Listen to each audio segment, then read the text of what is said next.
खबर UP live, आपकी खबर तेज असर।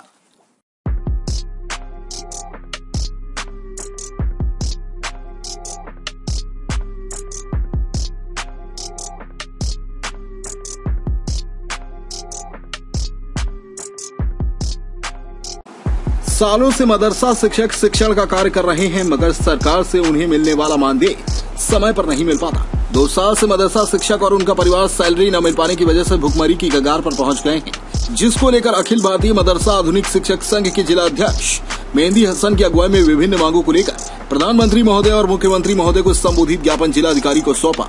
जिला अध्यक्ष मेहंदी हसन ने कहा कि मदरसा शिक्षकों का 53 माह से मानदेय नहीं दिया जा रहा है, जिसके कारण शिक्षक और उसका परिवार भुखमरी की कगार पर पहुंच गया है। इस कोरोना महामारी में शिक्षक को कर्ज भी नहीं मिल पा रहा है, जिसके कारण परिवार चलाना मुश्किल हो गया है। एक तरफ तो मौजूदा सरकार सबका साथ सबका विकास और सबका विश्वास का नारा दे रही है, दूसरी तरफ अल्पसंख्यक शिक्षकों को भूखों मरना पड़ रहा है। प्रधानमंत्री जी कहते हैं कि मुस्लिम अल्पसंख्यक के बच्चों को एक हाथ में कुरान और दूसरे हाथ में कंप्यूटर पढ़ाया जाएगा, जो यह साबित है कि यह सिर्फ दिखावा है। शिक्षक समाज का दर्पण होता है, लेकिन उसके साथ सौतेला व्यवहार किया जा रहा है। उत्तर प्रदेश सरकार द्वारा अन्य योजनाओं में कार्यरत कर्मचारियों का मानदेय वेतन खूब बढ़ाया जा रहा है और अन्य सुविधाएं दी जा रही हैं। अगर मदरसा आधुनिकीकरण शिक्षकों की समस्या को 10 दिन के अंदर हल नहीं किया गया तो मदरसा आधुनिकीकरण शिक्षक जिला अधिकारी के कार्यालय के सामने आत्मदाह और आंदोलन करने को विवश होगा। राष्ट्रीय उपाध्यक्ष अकबर अली ने कहा कि शिक्षकों का सही समय से मानदेय नहीं मिला है। जिले से लेकर प्रदेश तक लगभग 100 से ज्यादा शिक्षकों की आकस्मिक मौत के शिकार हो गए, लेकिन सरकारों द्वारा कोई ध्यान नहीं दिया गया। अधिकारियों से बार बार गुहार लगाई गई, लेकिन उनके कानों में जूं तक नहीं रेंग रही है। शिक्षक अपने भविष्य को लेकर काफी चिंतित हैं। मंडल अध्यक्ष एजाज अहमद ने कहा कि केंद्र व प्रदेश की सरकार हमारी मांगे नहीं मानने पर देशव्यापी आंदोलन शुरू होगा और जरूरत पड़ने पर आमरण अनशन किया जाएगा। इस महंगाई में बच्चों को पालना बेहद मुश्किल हो गया है, चूल्हे तक नहीं जल रहे हैं, बच्चों को अच्छी शिक्षा नहीं दिला पा रहे हैं। आधुनिक शिक्षा पढ़ाने के लिए शिक्षक नियुक्त है। हमको केंद्र सरकार मानदेय देती है, बहुत मामूली बात मानदेय देती है। स्नातक को 6000 और स्नातक को 12000, लेकिन 53 माह हो गया, केंद्रांश का 1 भी रुपया नहीं मिला। आज शिक्षक काफी परेशान है, इतने हालात खराब है कि वो अपने बच्चों को जिला नहीं सकता है, भोजन नहीं दे सकता है, इतना परेशान हो गया है।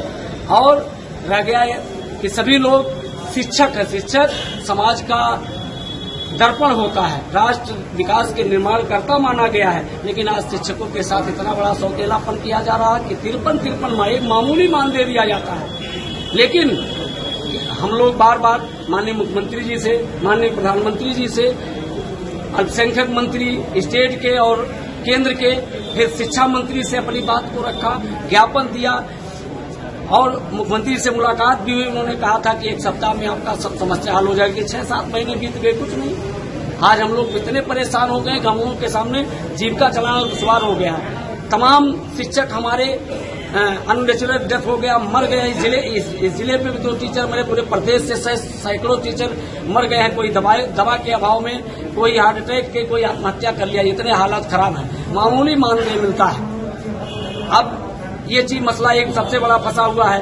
ये पहले शिक्षा मंत्रालय से स्कीम चलती थी, आज वो अल्पसंख्यक मंत्रालय में चला गया है। जब शिक्षा मंत्रालय से संपर्क किया जाता है तो कहते हैं मंत्रालय चेंज हो गया, आप अल्पसंख्यक से पैसा ले लीजिए। अल्पसंख्यक कहता है पुरानी स्कीम जिसके यहाँ बकाया आप शिक्षा मंत्रालय से ले लीजिए। तो ये शिक्षक दर दर भटक करके अपने वेतन के लिए दौड़े कि ज्ञान दे, बच्चों को तालीम देने का काम करे, बच्चों को पढ़ाए, वो क्या करे। आज हालात यह हो गया है कि सभी शिक्षक डिप्रेशन के शिकार हो गए। 10 दिन के भीतर हमारा बकाया मानदेय जिलों को नहीं आएगा तो निश्चित तौर पे यहाँ पे एक शिक्षक होने के नाते मैं वो चीज नहीं करना, लेकिन मैं ये कहना चाहता हूँ कि ऑल इंडिया मदरसा मॉडल टीचर एसोसिएशन सभी शिक्षकों के साथ मिलकर के डीएम साहब के कार्यालय पे आकर के आत्मदाह करेगा, अनशन करेगा। इसके सिवा मेरे पास कोई चारा नहीं बचा हुआ। आज हमारे बच्चे भूखों मर रहे हैं। आपका नाम? मेरा नाम मेहंदी हसन है, अखिल भारतीय मदरसा आधुनिक शिक्षक संघ का जिलाध्यक्ष। डेस्क रिपोर्ट, खबर यूपी लाइव।